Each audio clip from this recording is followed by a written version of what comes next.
ngayon kukuha ako ng pagkain ng pato. Kanilang merienda.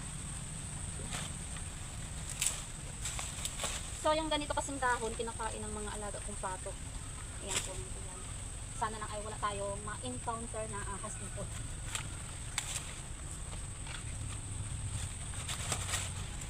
Ayan o. Ayan. Ayan, ito pa. Ito sa baba.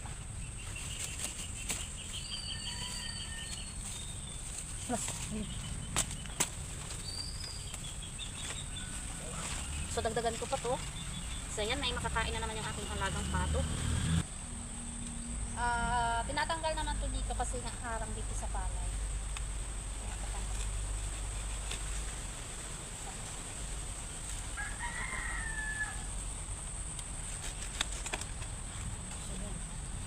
Dad!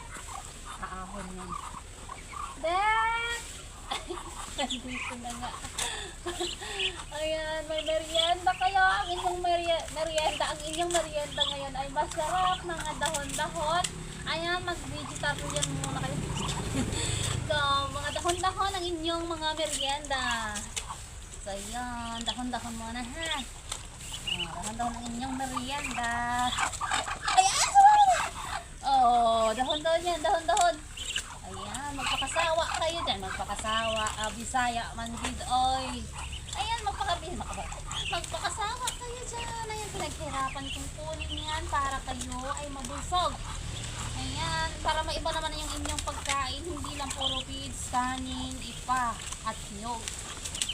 So, paminsan-minsan din ay magdahon-dahon din kayo. Aba, mahal lang pagkain nyo, ha?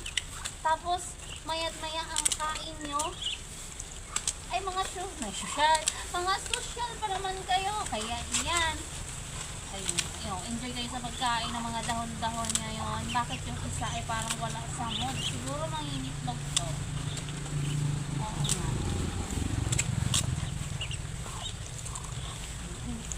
Magpakabusog kayo. Hindi ko lang po ng klaseng dahon ito. Basta kinakain nila.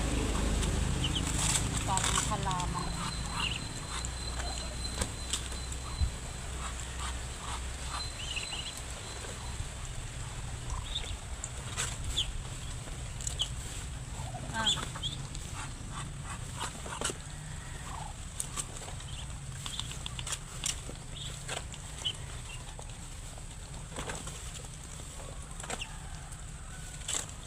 Gusto nila yung yung malambot. Ayun, yung ganito lang. Gusto nila.